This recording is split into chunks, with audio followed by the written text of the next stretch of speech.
Hey y'all, I'm back.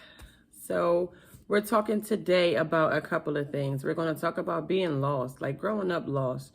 I can remember as a child, I was just happened to be at my aunt's house this one time. I don't know where I came from. I don't know I don't have a memory of that, I would say. I do have stories of what my family has told me about my life, but I really don't know. So as far as back as I can remember, I ended up at my aunt's house, and every day wasn't so good. But when it was good, it was good. When it was bad, it was really, really bad. So I encountered abuse. I encountered all kinds of abuse. Any kind of abuse you could think of, I encountered it. But this is where I'm going as far as being lost. So for a long time, I was made to think that my aunt and uncle were my mom and dad, and didn't know that I had a real mom. I thought they were my parents. So growing up, it was good. Like I said, it was, I was a daddy's girl as far as me being with my uncle.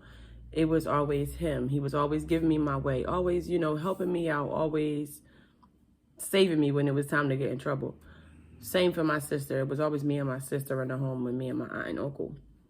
And girl, let me tell you, I do not like to get a beating. Me and beatings are not okay. So my aunt would beat me a lot, and it's just like I just got tired of it. Like, you're gonna stop hitting me. So now at this point, you're gonna have to chase me if you want to get this beating. That's all I got for you, because I don't think that I'm gonna sit here while you hit me.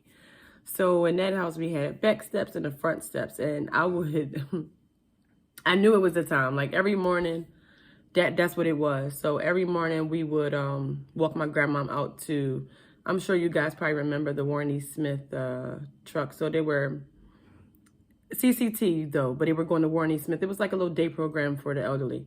And we would walk my grandmom out every morning. Well, my dad would at the time. He's really my uncle, but I call him dad. So you'll hear me say dad all the time. And in reality, I don't know who my real dad is, and that'll be another video. But I would just, that my dad would walk her out to the truck, and when I knew that it was time to get a beating, I knew that we had, like I said, the back steps in the kitchen and the front steps. So I would run down the front steps, and if she was down there, I'd run through to the kitchen, run up them steps, run down the steps again. It keep happening until I'm out of her way. And once I'm out of her way, I run outside to my dad and say, "Daddy, mommy trying to beat me." And he will always be like, "You know what? Just come here, stay with me, help me get mom in the truck, and then after that, we'll go in the house." And I'd be like, "Okay, whatever." So that was my saving grace. My dad, he would always, like, if I got a beating and he came home from work, he would look at me like, "Smile, girl, why you crying? Why you mad?" And I just be sitting there crying and hurt. Like, why do I have to get a beating every day? Like, I didn't do anything. I'm so confused. So I would be, this is me just explaining the dynamic of the family and how everything went about. So my aunt, we always had this running joke with me and my sister. Like, my sister was my aunt's favorite and I was my dad's favorite. Well, my uncle's favorite. But because it just seems like for some reason, every time she came home, I would be the one to get in trouble.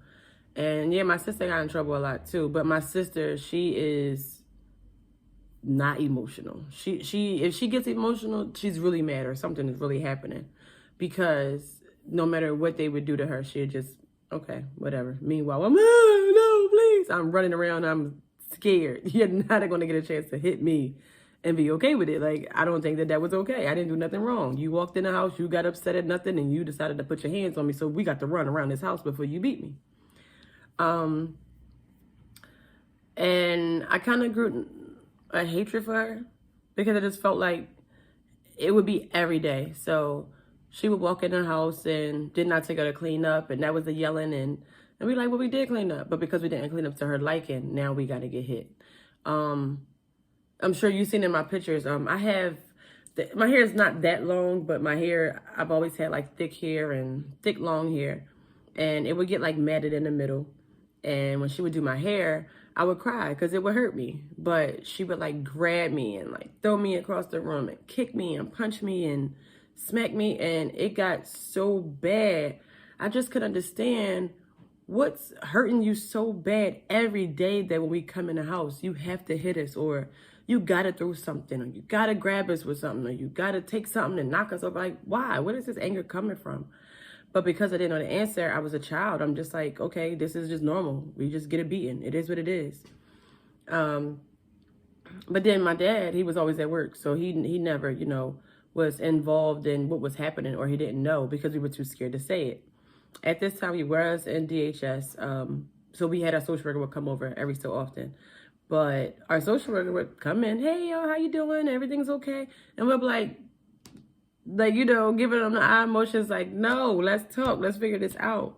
And she'll be like, okay, I'm going to talk to your mom in the kitchen and I'll be back. She'll go talk to her in the kitchen. Next thing you know, have a good day, y'all. And we just like, you can just sit on our face, just like, again. They came in, talked to the family, leave out. It was never, how are you feeling? Or what's going on with you? Or what happened with you? Do you want to stay here? Or are you okay? Nothing. It was never anything. It was always, see y'all later.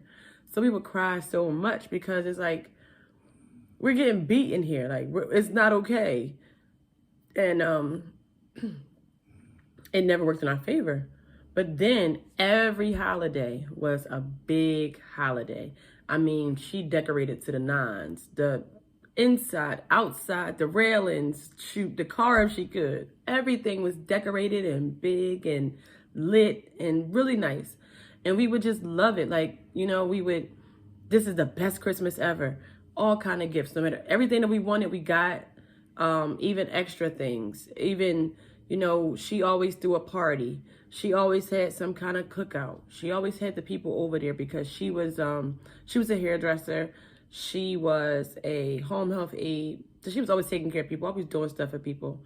So she always had people over, always had, doing things or whatever. And then my dad, he was a boxer.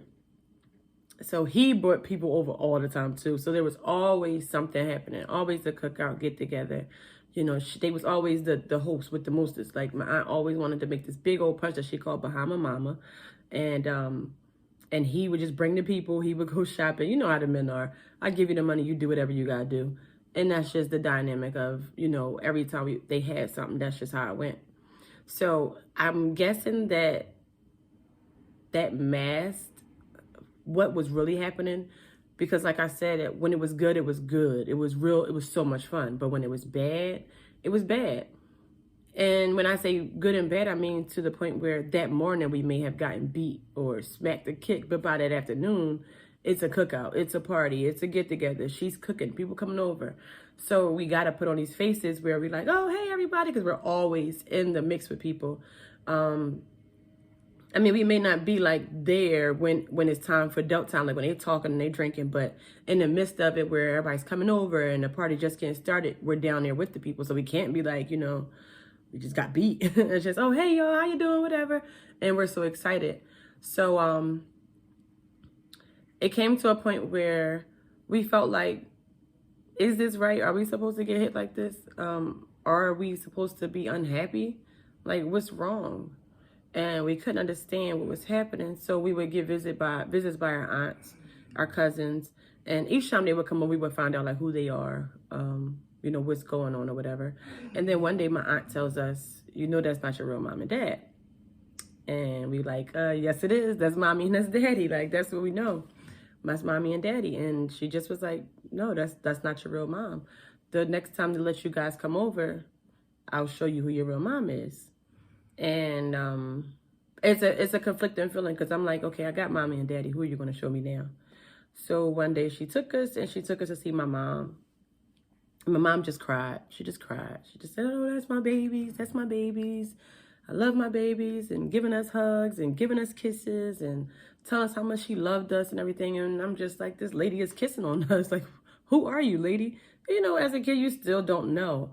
I don't even know the very age I was, but I know that I moved out of that house at 9. So I probably was about 6, something like that, like 6 years old. It had to be within like a 6 to 9 time period because we moved out around 9 years old. I did. So after that, like, what's your name? We called her Mommy Tina. We never called her just Mommy, And still to this day, we call her my mom, or we just say mom. We never say like mommy or go get mommy anything. It's always my mom or mom. It's just something that we adopted. Like it doesn't necessarily mean that she's not your mom or she's not, you know, our mom. It's just that's just what we always say. So life went on, and she would always try to come see us. And then we would hear different stories. Oh, she can't come because she's high. She can't do this because she's on drugs. She can't do that because she's doing this. Okay, well, this lady just come into our life, and now you're saying she can't come see it. So what's going on? So now it's like we're, at this moment, we're still dealing with social workers. We're still dealing with mommy and daddy, which is now aunt and uncle that we just finding out, on top of getting in trouble at all given times of the day, then dealing with parties all the time, then dealing with cookouts. So it's like, it was a whole lot. And when I say lost, that's what I mean. I mean lost. So for me, I feel like, who am I? You know, where do I come from? Why am I here? You know, where am I going? Because I don't even know where I originate from. I just know what they're telling me, what's happening, what I'm seeing. And then I'm experiencing these other things as far as abuse and as far as, you know, heavy times. And then you meet new people. Then you meet new families. So it's just like, just want to like, boom, like what's happening really? Like, I don't understand. So that was just a snippet of like me growing up and young as a child. And I'm just like wondering, when will things become clear to me? When will it become clear? So we fast forward life, me and my sister still encountered abuse throughout life. And one day, I guess we just figured like, that's it. You know, we gotta do something about this. We both went to our schools, told our teachers or whatever, nothing happened.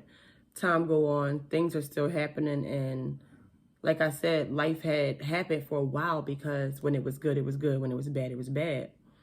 So we would have good times. And I'll share a lot of good times with you guys in other videos and even some today. But like, we had the best. When Jordans came out, we had every color. Reeboks, we had every color. You know, Nike, we had everything that came out. We always had the best of the best. She always treated us really good. I later found out that she had a drug problem, and every time she would do drugs, she would hit on us. And we never knew it, or never knew to put two and two together, because that's mommy. Mommy going outside to go to work. She going food shopping. I'm sorry. Mommy ain't never clocking nowhere, but mommy had jobs in the house. Mommy always took care of somebody and got the money. Mommy has never told us in our life, I don't have the money. She's always given us whatever we wanted. We always got to go everywhere. We always went to like Clementon Park and stuff like that, like Six Flags. We always went somewhere like that. Every summer we was out every day. Always at a cookout, always at a park, always at the mall, always at the market. When she go food shopping, let me tell you, okay? Murray's was out then. So we would go to Murray's, and we had the book of food stamps. So she would have like books of food stamps, right? And we would have two big carts full of food in Murray's. After we do Murray's, we got to hit Cousins up. Now we got to get two more big carts for Cousins, just to get the meats and the extraness that she couldn't get out of Murray's, right? So we get that. We go home. We put it all away. Now it's time to cook the food. Now she forgot something else, so we got to go to the corner store and get the rest of the stuff. Listen, she was a cooking person. When I say I cooked today because of her, she was a cooking person. She cooked every single day, Thanksgiving style, every day. Oh, and peas, I don't like it. Every dinner she had peas. And we got tired of them damn peas. After a while, we started plucking them across the table. Like, you ain't gonna make us keep eating these daggone peas now. We quit. That's it. So that was that. Like I said, so we had fun times a lot of times. We would do certain things. But the overall thing was, it was bad. It was bad because we didn't know where we was at. We didn't know where we belonged. We just know we ended up there. Then we know we found out we got another parent. Then we found out there's some more family. So my mom ended up spending the night one day. And my mom is the funniest person on earth. Since I met my mom has been authentic to me. Like, I've been with her through her addiction, and I've also known her through her clean stuff, you know. So she would always come over, and it was always my baby.